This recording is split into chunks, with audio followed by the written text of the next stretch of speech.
Oseas is connecting people and businesses with the right insurance product and provider, matching their lifestyle and operations with the right protection they need. Olivia Escartin is founder and CEO at Oseas. So hello Olivia. Finally, we finally do this conversation, this episode, and welcome to Startup Podcast. Thank you, Johnny. It's been a while. Yes. And yeah, so I'm really excited now to learn more about you, especially. You have many hats. You're part of two startups. You're actually co-founders of two startups, and you're also an admin sa Startup PH na group. So you're really, kumbaga, you're embracing the startup world, the Philippine startup world. But let's start, Olivia, with the first question. So ano nga ba ang Oseas? Okay. Oseas is actually a lifestyle insurance platform that empowers consumer to access the right type of coverage at affordable means anytime and anywhere. 24/7, 365. Yeah. Yeah, this is very exciting, no? Kasi InsurTech, actually hindi ako ganun ka-familiar na meron palang ganito, InsurTech, insurance technology. Pero let's start with that, bago we go deeper into the technologies, into all the features na meron ang inyong product. So, paano ka, in the first place, Olivia, napunta sa industry ng insurance? And bakit ito yung napili mong kumbaga gawa ng startup? So, why insurance basically? There are two reasons behind that. Kasi I co-founded Oseas with my sister, with my ate. So there are two sides to this story. One is I used to be an OFW, nagbarko ko and nag-land base din no sa Thailand. And naka-experience ako what it's like na almost lumubog yung barko. And pag nasa shipping ka kasi, mas nagiging familiar ka sa insurance coverage and it becomes talk of the town, no? Yung mga na-aksidente or kung something's gonna happen, you become more aware, especially may international maritime law. Now, with my sister, when I came back, she was very active in mga DOT related events, no, yung mga travel and trade shows. Kasi diba sa mga travel and trade shows, yun yung mga seat sale, yung libo-libong pupunta na SMX, World Trade. Tapos ako naman, bilang bunsong kapatid, diba, tutulong pag may mga kailangang activities, mga registration sa secretariat. And then what happened was, na-observe namin, pag may seat sale, mabilis magbenta ng ticket ng airplane. Libo-libo yan. Pero, ang problem is, yung insurance policies, mano-mano sila. True. And that was way back 2016. May mga prior years pa. Pero, mga 3 years na active na every year na they were doing that. And that is what we observed. So, we kind of like pitch in the idea dun sa mga travel agencies. So, sila yung unang market namin. Kasi sila yung unang nakakaramdam nung pain point na, hello, bebenta na nga lang kami ng ticket ng plane. Kasi yung insurance pa, sobrang dami. Yun. So, that's the inspiration behind paano kami napunta sa insurance. It was really because of the travel insurance and then, yun, as a former OFW.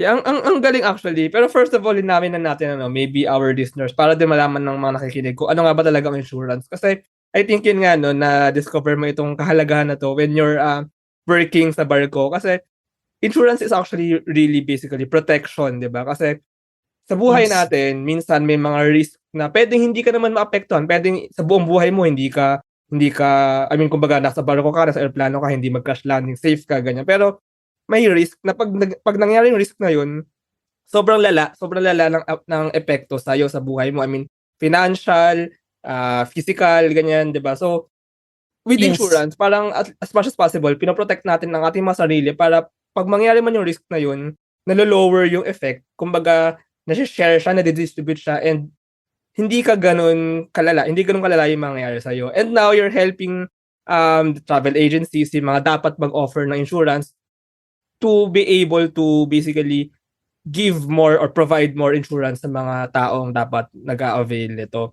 So let's go dun sa Oseas as an InsurTech startup. So you're actually connecting and matching people and businesses to the right insurance product and provider. So I think it's very good parang bukod sa magiging more accessible ang insurance, mas magkakaroon ng insurance, mas ma-understand ng mga tao ano ba talaga yung protection na dapat niyang kuhanin. Pero first of all, ano ba yung pinagkaiba ng mga insurance products? How are they different? And second, ano pinagkaiba ng mga insurance providers? I mean, these travel agencies, these insurance agents. So, how does the matching work, kumbaga? Okay. Thanks for the question, no? Pero before I answer that, rewind tayo ng konti sa history ng insurance. Okay. One history that I read somewhere din lang, no, from an insurance company. Ito palang insurance, ang inspiration niya indirectly was related to way back during the high time of piracy sa mga barko. So technically, this was also inspired by the maritime industry when it was yung kasagsagan, no, parang mga golden era. Anyway, kasi 'di ba parang when something happens and then may mga looting and then they started kind of like risk sharing. Yeah, So, I think ako hindi ko alam yun, no, the first the former name of Oseas was supposed to be Odyssey. So kumbaga ang lakas ng attachment namin sa dagat to kasi parang if you look at it, it's about the whole world and the meaning of Oseas is actually salvation. Yan, kaya hindi yun nilagay naming name, no, yung Oseas. Now, papunta tayo dun sa question mo, for isang trivia lang. In the Philippines kasi, di ba, we had a lot of sad stories of yung mga pre-needs. Then, kaya humigpit yung IC, lahat, nawala yung pre-need, lahat, in-under sila ng sa insurance, no? So, kumbaga awareness level pala ng mga Filipinos, we have the confusion what is really insurance. Ang tingin lang ng iba dyan, ay parang ambagan lang na pwedeng i-disregard. So, ang di natin alam is even 2023 na ngayon, only less than 2% of the Filipinos is actually actively insuring themselves. Hindi pala. Napakababa ng insurance penetration and that's why there are a lot of InsurTechs, even from abroad, still coming into the Philippines. And if you look at the life insurance companies, they're all coming, life insurance pa lang yun they're coming from abroad. Tapos yung mga non-life, yun yung mga local. But foreign insurance companies are also getting into the Philippines kasi ang laki ng market eh. Kumbaga, kung 2%, so there's 98%. And how many Filipinos are there? 140 million Filipino people. Tapos, ang insurance, hindi lang yan sa life eh. Diba? Meron tayong fire, insurance, car. How many cars do we have? At least private cars, 1 million. So, kung titignan mo yung market size, ang dami. Yun. So, yun. The difference between the insurance, no, yung ibang InsurTech, sa laki ng pie, the whole business of insurance, there right now, yung portal na ginawa namin has 150 insurance products and then parang 15 lines of businesses. So, sorry, medyo technical yung part niya. But I'm just saying na parang specific, ang alam ng tao karamihan is only the life, the car, diba? Pero pag nagre-register ka ng business permit, meron doon commercial general liability. Hindi na nila napapansin yon. Anyway, so the difference is, iba't ibang InsurTech na that is actually starting sa Philippines or at least in the Philippines, nagkataon, magkakaiba kami ng ina-address na pain points sa laki ng problema. So, I would say it's competition or for me personally, I call it healthy competition. So, kami, when we started seeing more and more InsurTech coming into the Philippines or mga local InsurTech, we're actually quite happy kasi mas nagiging aware yung market. Pati yung mga kausap namin insurance companies, diba? Nagiging silang, uy, alam na namin to. So, ito, meron kami offer. So, that's how we see it. No? Sa insurance, we're actually a happy place. Yeah. Siguro nga, maybe you're right, no, na kulang sa understanding, maybe kulang sa access, kulang sa knowledge about insurance. Insurance pala basically is risk sharing, I think that's a very good word to it. Pero maybe understanding din or yung sa kung ano ba talaga yung insurance product na kailangan mo. Kasi for example, actually uso nga ngayon sa mga lalo sa mga millennials yung life insurance, health insurance, do you call it health insurance? Pero basically just to get any insurance. Pero why do we really get that? I think that's the understanding that most people want. And actually ayun nga parang when you will get an insurance, when someone, even ako, will get an insurance, ang dami kong pagpipilian ang dami kong isipin. Yes. Ayoko na lang. So, maybe parang doon papasok yung mga InsurTech companies na they really connect people to insurance agents para talagang ma-match swak the swak. Yes. So, now, InsurTech. Let's go to that tech. So, how really does tech play into this, especially in Oseas? May AI din ba dito? So, how really do you use tech to match really yung mga tao yung kailangan nila the right insurance product and maybe company for them. Okay, great question, no? So, we started this journey way back, siguro 3.5 years ago or almost 4 years ago. And we started working on the products. So, how does Oseas really solve the problem? We started building the products that serves the brokerages and the agencies. Kasi, ang mindset ng karamihan, uy, gagawa ako ng tech kasi to remove the middleman. Pero, we all know that.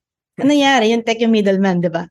So, we don't have to reinvent the wheel of the whole insurance process. Hindi na magbabago kasi what I mean hindi magbabago is it's highly regulated. So, it's not similar to if you want to make a food e-commerce, di ba? Parang medyo mas madali. But when it comes to insurance, you have to be compliant with insurance commission. So, yun yung pinaka-gusto namin. Ito, ginawa namin kasi we want to be able to show na, hey, we can still make money out of it, pero at the same time, compliant. Okay. So, anyway, to connect that, so yung sa compliance side, ang pwede na magbenta are licensed entities, brokerage, or insurance companies. Ang travel agency, kaya lang nabanggit kanina, no, but they're just a small market. Pero iba, di ba, pero libong agents, ang travel agencies. Allowed silang mag-issue kasi travel insurance yon. Yeah. Pero that is in partnerships with the insurance companies, no? Yeah. So, di ba, may mga famous names na dyan. So, anyway, so yung una namin ginawa. And then now, what we built is actually the customer management system, the CRM. So, meron kami ng Oseas Concierge. Then, yung isa yung kaninang binanggit ko is yung agency. And then, meron kami ng engine. Yung core engine is like, imagine mo yung API. I think you've been interviewing a lot of startups. And one of the bloodline of startups are, of tech are integrations, diba? So, meron kaming engine that we made that will make it also more accessible yung products and how they pay. So, in the pipeline. And then, right now, we also have the agent app where the agents can manage their business and their clients. So, inuuna namin yung back-end. Kami baliktad. Di ba yung iba inuuna customer? Ang problem sa insurance is how do you manage pag kailangan tumawag ng claims or ng ano. So, inuna namin yung process kasi we wanted to understand. We've worked with agencies. We've worked with insurance companies. So, hindi katahimik kami, hindi kami parang sa mga accelerator programs. Parang we focus on working with the agencies and insurance companies during that time.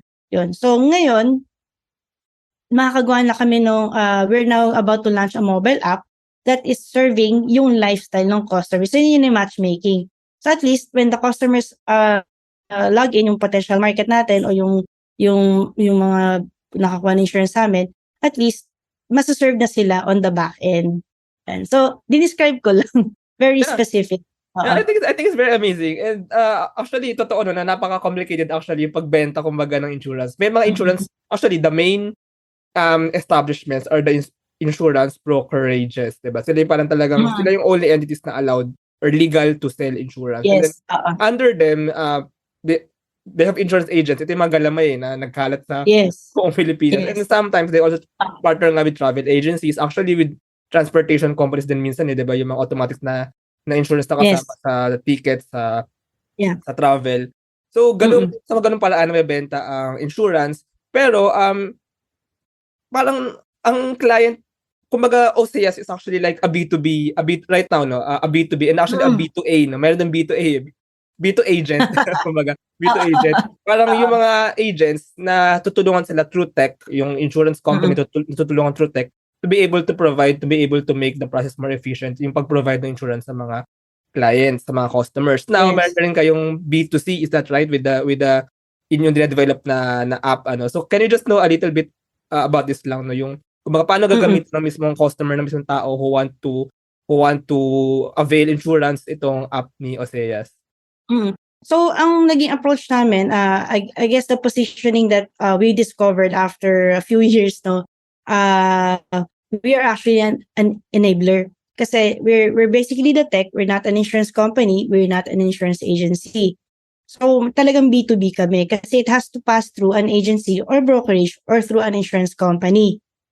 So, to tap yung B2C, ang nangyayari ngayon is our market, karamihan, no, are actually in the automotive sector din, yung may mga fleet. Yan. Kasi tinutulungan namin sila, just an example, apart from the travel agencies, is we're helping them to get the right coverage by bringing them to the insurance companies or agencies or brokerage that are interested to cover them. Kasi, ito yan eh. Hindi kasi lahat ng bagay pwede i-Google. At hindi natin naiintindihan lahat, hindi posibleng ma-interpret ng a person who is not an expert in insurance terminologies yung mga coverages. Example, di ba pag bumibili tayo sa balik tayo sa travel kasi mas maraming makakarelate. Di ba pag bumibili tayo ng ticket, may parang, do you want to cover this? So, ang perception na iba, akala nila pareho yung travel insurance dun sa ticket na kiniklik mo dun sa mga airline. Pero that was underwritten specifically for the airline. Minsan, hindi nila alam na, iba pala yung travel insurance na kino-cover yung buong travel mo. Na minsan may allowance pa yun na 10 days after your arrival or gano'n. No? So, and then, ang pinaka, dyan is yung claim. Ayan. So, yun yung mga, different insurance companies have different strengths and weaknesses or, I guess, preferences din. So, hindi lahat ng products na ino-offer nila is the same tenacity or strength that they can cover. So, yung mga malalakas sa automotive, ibig sabihin, ito naman yung maraming service centers na accredited. Yun. Diba? Yes. So, it's really fun. Actually, hindi naman ako mahilig sa documents. And siguro frustration ko na nanggigigil ako. That's why I like to solve this insurance thing, no?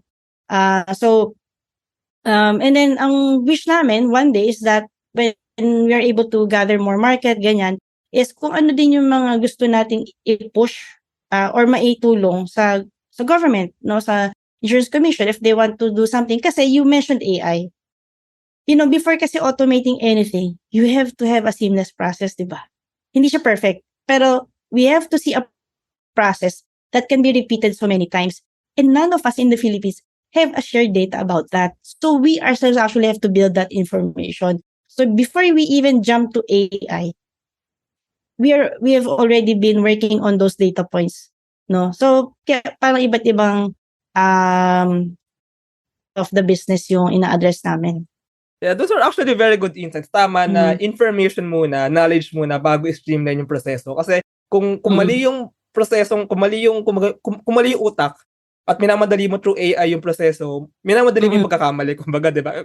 For example, you have a fleet or a transport company, maraming mga truck ganyan na bumibili ng health insurance, bumibili ng insurance for leptospirosis or for tuberculosis or whatever, 'di ba? So, hindi naman talaga match yun, 'di ba? Tsaka if hindi talaga hindi madali mag-claim kumbaga sa risk intensity at risk frequency na nangyayari dito sa may company na to, hindi naman nakakayang suportahan ng insurance brokerage. By the way, insurance brokerage or insurance companies, ito yung parang mga Sun Life, Life, is that right? So, hindi. Okay, linawin natin. So, insurance companies or insurance carriers or providers, ito yung mga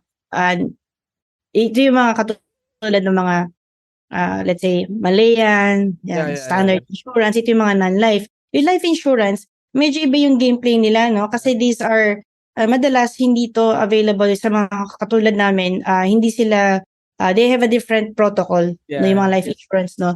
Pero, karamihan dito, non-life, HMO, and medical. Masarap din yung topic ng medical, no? Kasi people get confused about medical insurance and HMO. Pero, okay. So, ang advocacy ng Oseas is not just the process. It's also the awareness or parang re-education, kung ano itatawag namin. It's something that we're also kind of like refining how we will call it.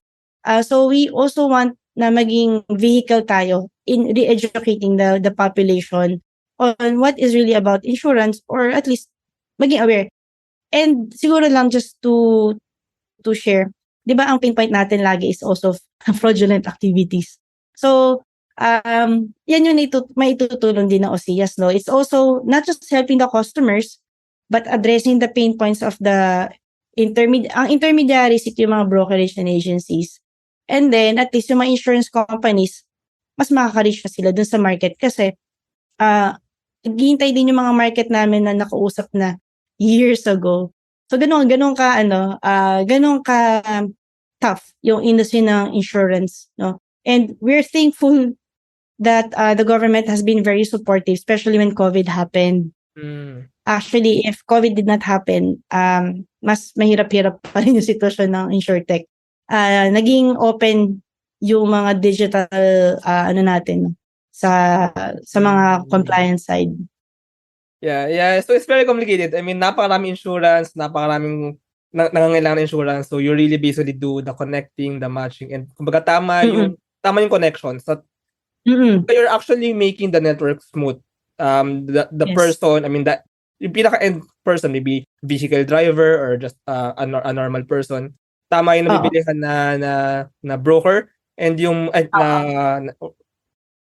na agency, and then yung agency ay nakakonect sa tamang insurance company for that. So yeah, so basically in a nutshell, that's what Oseas is doing. So punta muna tayo, Olivia, sa iyong personality, as you're very into startups. So you're actually co-founders of two startups. One is Oseas and another is Enzo. And also you're an admin sa Startup PH. So you're actually very active sa Facebook group ng Startup PH. So can we just know, Olivia, what really drives you, your personality? Bakit mahal na mahal mo ang Philippine startups? I mean, and hindi ka ba busy sa lahat ng ginagawa mo, sa co-founder in two startups and then admin pa sa isang group? So how do you manage to do all these things lang? Thanks for that question, no. Siguro hindi ko naman 'to nagawa mag-isa.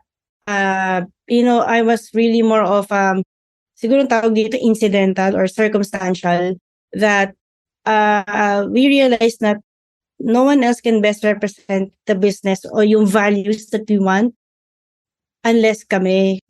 May mga pinagdaanan din kami, pero to begin with, I'm really an artist. I'm a graphic designer. That's my career. Graduated sa UST, finance advertising. So we were trained to to be persuasive, or at least, diba, yung may psychology and behavior about ganyan. Pero parang ang nakita ko, coming from UST din, syempre we were taught to be ethical. And then yung pinanggalingan ko din high school which was Grace. So parang yung values apart from the school, sa bahay, we were kind of like given that perspective na to be thankful and grateful. So, and then mahilig ako mag-aral. Every summer yung nanay ko, pinapayagan niya akong inside na maglaro-laro ako, parang tinatanong niya ako, anak, anong gusto mo? So, sasabihin ko, may workshop doon. So, yung panahon niyo kasi classified at talaga minabasa pa, no? So, kahit artist ako, kahit di pa ako nagka-college, nagka-crash course ako. So, nagti-3D ako. I took up so many classes from different multimedia spectrum, painting, ganyan, animation. It was just for fun. It wasn't really about money. And then, nagamit ko yan when I started going abroad. I started taking up web development projects. Sa Thailand kasi very techy. I was there in Thailand Yellow Pages. And doon uso na yung digital marketing. Dito hindi pa. Parang 10 years behind tayo. So when I came back, mulat na yung ko sa tech, and then I started working as a digital marketing. So, na-discover ko yan because I met Sir Joji when I was taking my IMAP certification. Yan. Ano naman si Sir Joji, diba? Hi, Sir Joji 7. So he was very active, and parang nag-tease niyo yung imagination. Kasi diba parang pagka-artist, as a designer, may problem solving din kasi sa design. And it was not very far. I know it seems far, pero if you look at it, how designers have to work is similar to how you have to fix yung problems sa tech startup. Kasi you have to have empathy pati how do the customers perceive yung layout, paano ba nila basa yung so, and ako din, yung mga nakwentuhan namin kanina, about the travel, lahat. So, doon nag-inspire. Pero it's not an easy thing kasi ang ganda nung binigay sa akin advice si Sir Joji. Before I left the corporate world, I did not jump blindly.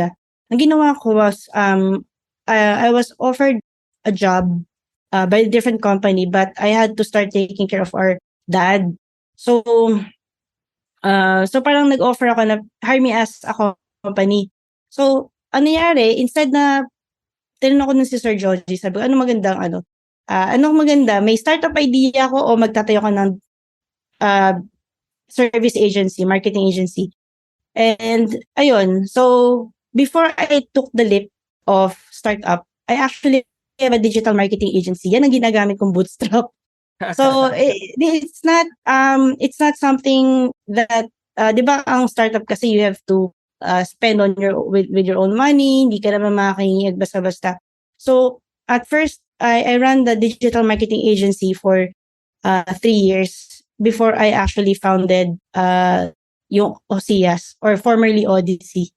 Ayan. So hindi ko siya ginawa out of the blue, and during that time I had already background experience serving clients. Yun. So para lang malinaw na hindi siya talagang magic. Pero ang dami naming pinagdaanan that we work with a lot of people. Yeah, well, it's true kasi ang design naman, so you come from design Design naman is basically parang innovating, solving problems. Kumbaga you're really architecturing, parang ina-architect mo talaga yung in art, maybe art, in houses yung design ng bahay. Pero in startups, kumbaga yung model, yung business model, yung features, yung functions, and Yes. even the team, even the structure of the organization. So basically, even the vision and the mission, like this thing. So talagang you design holistically yung lahat ng aspeto ng startup, and just in order to solve a particular problem. In this case, and yeah. And Johnny, gusto ko lang din i-take opportunity, no? Na sinabi mo parang how was it possible na I've done different, have different hats. I'm actually blessed that my sister and I is working on this, and then we found teammates or co-founders actually who are very, very, very good. So, yung sa Oseas kasi, yung mga tech team namin have done blockchain projects. Ang galing sila sa ganon. So, they've done a lot of projects na yung pag nagbi-build kami ng product, sila mismo may business acumen na titimbrehan ka na, hey, if you're gonna do this, diba, you have to make sure na kikita. So, hindi sila yung parang, sige, develop natin yan, no? Hindi, parang sila mismo din, we think together. That's why, kaya nga ganito, magaan. Yun. So, it's all like teamwork, hindi siya just me. And, diba, yung lesson din natin, kahit gusto natin magtago sa likod ng screen, we have to be out there, or else people actually won't know about our business.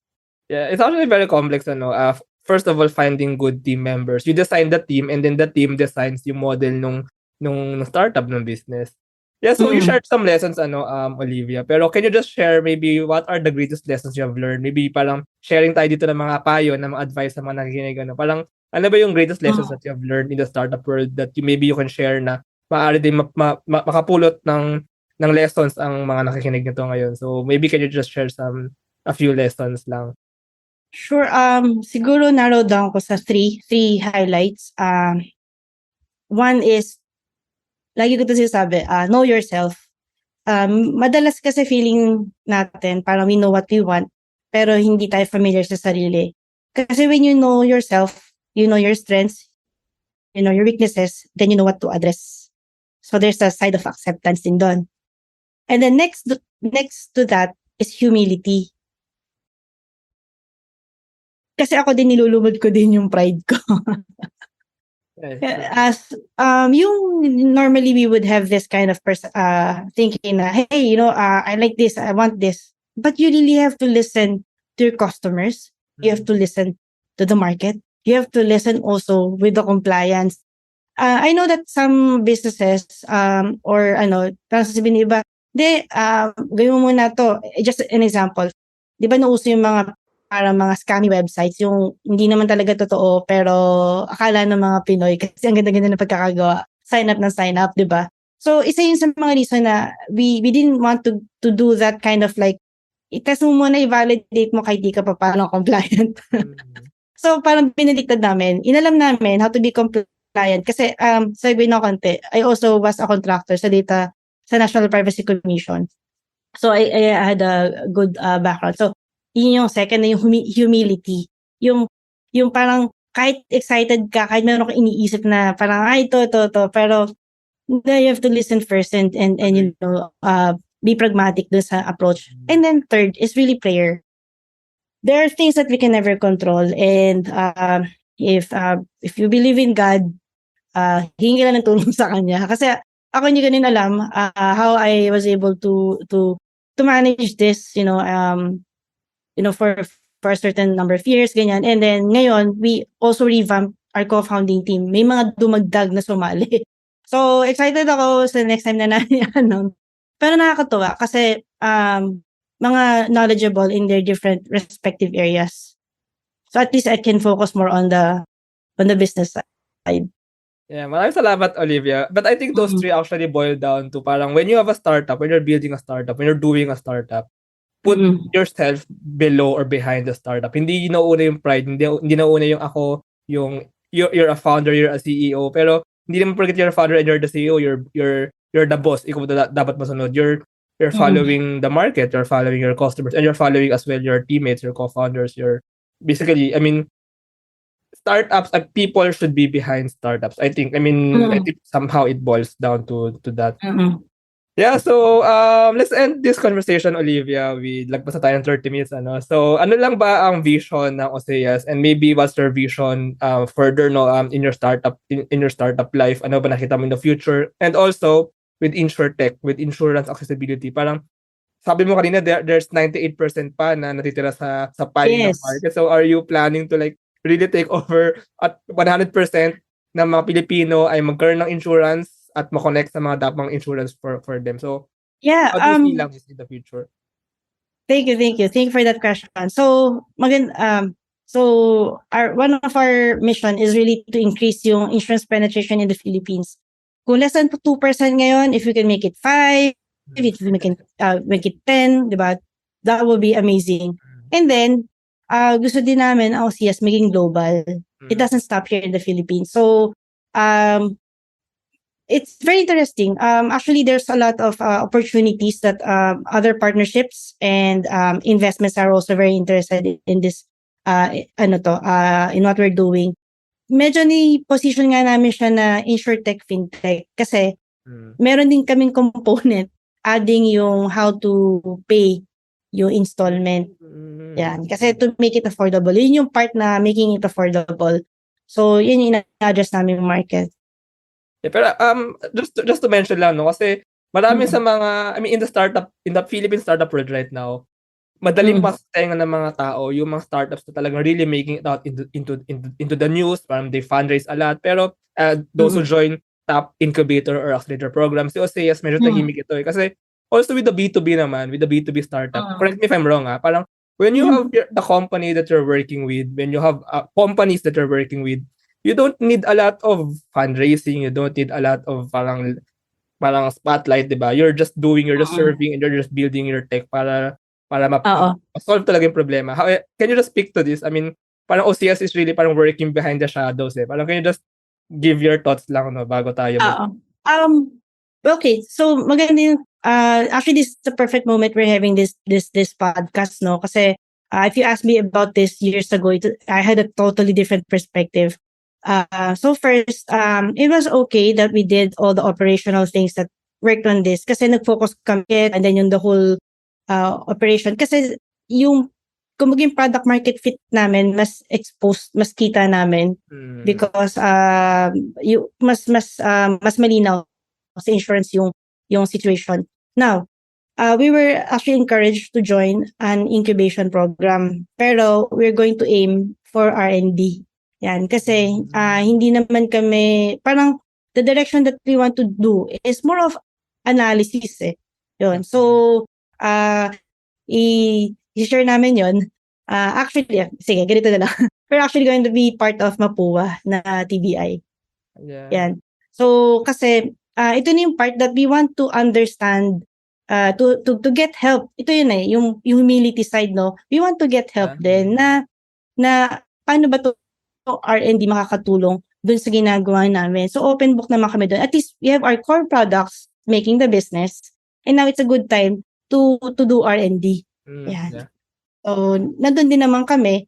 And then, ang investment kasi maganda yan pagka meron ka ng traction. Yeah. Yan. So, hindi namin siya ginawa nang wala yung traction. Pero may naghihintay din ng investors actually for us to pitch in. Wow. Yeah. But those are true. I agree. I really agree. So, maraming salamat, Olivia, for sharing all these thoughts and actually for sharing everything about Oseas. So, if our listeners want to know more lang about you, about Oseas, so how can they find more information? Maybe to the website of Oseas, to the social media channels, and even to you if they want to connect with you. Thank you.